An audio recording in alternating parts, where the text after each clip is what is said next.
18 September trade ചെയ്യാനുള്ള important levels ഏതൊക്കെയാണെന്ന് നമുക്ക് നോക്കാം. നിഫ്റ്റിയിലും ബാങ്ക് നിഫ്റ്റിയിലും. ആദ്യം ബാങ്ക് നിഫ്റ്റിയിൽ നമുക്ക് നോക്കാം. ബാങ്ക് നിഫ്റ്റിയിൽ 52,794 52,340 അപ്സൈഡ് ലിക്വിഡിറ്റി ഏരിയാസ്. അതിനു മുമ്പ് ഇന്ന് ജസ്റ്റ് ട്രേഡ് ചെയ്ത ബാങ്ക് നിഫ്റ്റിയിലുള്ള ട്രേഡ് നമ്മൾ സ്റ്റോപ്പ് ലോസും ഇല്ല ടാർജറ്റും ഇല്ല എന്നുള്ള അവസ്ഥയിലായിരുന്നു. ഓൾമോസ്റ്റ് 5 മണിക്കൂറാണ് ട്രേഡിൽ നിന്ന് 10:15 എടുത്തിട്ട് 3:10 എക്സിറ്റ് ആയത്. ടാർജറ്റും മെസ്സേജിലില്ല. അതൊരു എന്താ പറയുക, ഒരു പ്രൈസ് ആക്ഷൻ ട്രാപ്പിലുള്ള ലിക്വിഡിറ്റി ഏരിയയിൽ നിന്ന് ട്രേഡ് എടുത്തായിരുന്നു. ഈവൻ ലോസും ഇല്ല പ്രോഫിറ്റും ഇല്ല അവസ്ഥയിൽ. ചെറിയ പ്രോഫിറ്റ് ഉണ്ട്, അത്യാവശ്യം 1:1 എബോവ് ഉണ്ട്. 1:3 വരെയൊക്കെ പോയതാണ്. പക്ഷേ നമ്മുടെ 1:5 ടാർജറ്റ് എത്താത്തതുകൊണ്ട് എക്സിറ്റ് ചെയ്തില്ല. അപ്പോൾ ഇത് ഇന്നത്തെ നാളത്തെ ബാങ്ക് നിഫ്റ്റിയുടെ അപ്സൈഡ് ലിക്വിഡിറ്റി ഏരിയ 52,794 52,340. ഈ രണ്ട് ഏരിയാസാണ് മാർക്കറ്റിൽ ആദ്യം ടാപ്പ് ചെയ്യുന്നതെങ്കിൽ എൻ്റെ ഫസ്റ്റ് മൈൻഡ് എന്താണെന്ന് വെച്ചാൽ ഇവിടുന്ന് താഴേക്കുള്ള ട്രേഡിനായിരിക്കും 1 മിനിറ്റിലെ പ്രൈസ് ആക്ഷൻ നോക്കിയിട്ട്.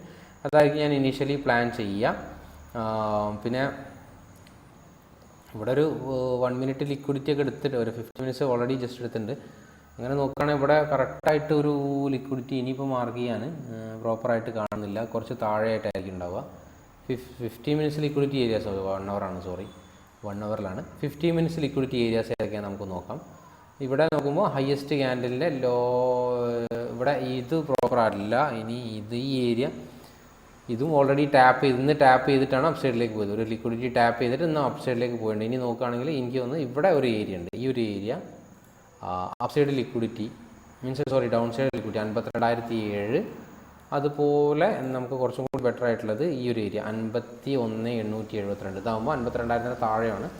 ഈ രണ്ട് ഏരിയയിൽ മാർക്കറ്റ് ടാപ്പ് ചെയ്യുകയാണെങ്കിൽ അപ്സൈഡിലേക്കായിരിക്കും ഞാൻ ട്രേഡ് പ്ലാൻ ചെയ്യുക.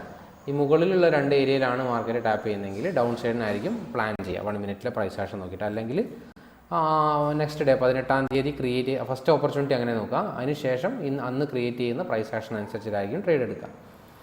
നിഫ്റ്റിയിൽ നോക്കുകയാണെങ്കിൽ നിഫ്റ്റിയിൽ നമുക്ക് പ്രൈസ് ആക്ഷൻ ലിക്വിഡിറ്റി ഏരിയാസ് പറയുകയാണെങ്കിൽ നിഫ്റ്റി ഇങ്ങനെ ഭയങ്കര ബുള്ളിഷായിട്ട് അങ്ങനെ മുകളിലേക്ക് തന്നെ പോയിക്കൊണ്ടിരിക്കുക അല്ലേ. ഇവിടെ എന്താ പറയുക, നിഫ്റ്റിയിൽ നേരത്തെ ക്രിയേറ്റ് ചെയ്ത ഹൈ ഈ ഒരു ഹൈ ആണ്. ഇത് ഉണ്ടാക്കാതെ മാർക്കറ്റ് ഇവിടുന്ന് ഒരു ലിക്വിഡിറ്റി ഒക്കെ ക്രിയേറ്റ് ചെയ്തിട്ടുണ്ട് ഈ ഒരു ഏരിയ. അതന്നെ ഇപ്പോൾ നോർമലി നമുക്ക് നോക്കുമ്പോൾ അപ്സൈഡ് ലിക്വിഡിറ്റി ഏരിയ ഇത് മാത്രമേ ഇപ്പോൾ ഞാൻ കാണുന്നുള്ളൂ. ഒരു അപ്സൈഡ് ലിക്വിഡിറ്റി ഏരിയ ആയിട്ട് അതിൻ്റെ ഫൈൻഡ് ഔട്ട് ചെയ്യാൻ പറഞ്ഞാൽ 25,441 മാത്രമേ ഇപ്പോൾ കാണുന്നുള്ളൂ.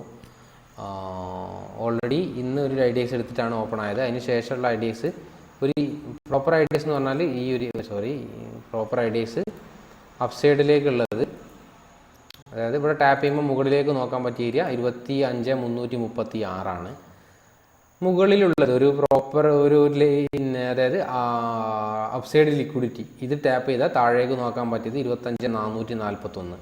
ഈ രണ്ട് റേഞ്ചാണ് ഇപ്പോൾ നിഫ്റ്റിയിൽ കാണുന്നത്. അതുപോലെ നിഫ്റ്റിയിൽ ഇൻറ്റേർണലി ഉണ്ടാക്കിയ ഒരു ഏരിയ ഉണ്ട് 25,352. ഇത് ടാപ്പ് ചെയ്യുകയാണെങ്കിൽ അപ്സൈഡ് ഇതാണ് നോക്കുന്നത്. പിന്നീട് ഒരുപാട് താഴെയാണുള്ളത്. പിന്നെ ഈ ഒരു ഏരിയയിലാണുള്ളത് 25,292. ഈ ലെവൽസാണ് ഡൗൺ സൈഡ് ലിക്വിഡിറ്റി. ഇവിടെ ടാപ്പ് ചെയ്യുമ്പോൾ മുകളിലേക്കായിരിക്കും, അല്ലെങ്കിൽ മുകളിലാണ് ടാപ്പ് ചെയ്യുന്നതെങ്കിൽ 1 മിനിറ്റ് പ്രൈസ് ആക്ഷൻ നോക്കി ഡൗൺ സൈഡിലായിരിക്കും ഞാൻ ഇനീഷ്യൽ ഫസ്റ്റ് പ്ലാൻ. അതിനുശേഷം അന്നത്തെ ദിവസം ക്രിയേറ്റ് ചെയ്യുന്ന പ്രൈസ് ആക്ഷൻ അനുസരിച്ചായിരിക്കും ട്രേഡ് ചെയ്യുക. അതിപ്പം ഈവൻ ഹയർ ടൈം ഫ്രെയിം 50 മിനിറ്റ്സിൻ്റെ ഒക്കെ ലിക്വിഡിറ്റി ആയാലും പ്രശ്നമില്ല. ഇനി അല്ലെങ്കിൽ price action trap, trend line, അല്ലെങ്കിൽ കപ്പ് ആൻഡ് ഹാൻഡിൽ, അല്ലെങ്കിൽ ഹെഡ് ആൻഡ് ഷോൾഡർ, ഇത്തരത്തിലുള്ള പ്രൈസ് ആക്ഷൻ ട്രാപ്പുകളുണ്ടല്ലോ. പ്രൈസ് ആക്ഷൻ അനുസരിച്ച് ട്രേഡിൻ്റെ ലിക്വിഡിറ്റി എടുത്തതിന് ശേഷമുള്ള ട്രാപ്പ് ട്രേഡിങ്ങിലായിരിക്കും പിന്നീട് ചെയ്യുക. ഏതായാലും ഇത്രയേ ഉള്ളൂ ലെവൽസ്. എല്ലാവർക്കും വീഡിയോ ലെവലുകളൊക്കെ പോസ്റ്റ് ചെയ്യുന്ന ഇഷ്ടപ്പെട്ടിട്ടുണ്ടെങ്കിൽ ലൈക്ക് ചെയ്യുക, അതുപോലെ സപ്പോർട്ട് ചെയ്യുക. Thank you, by.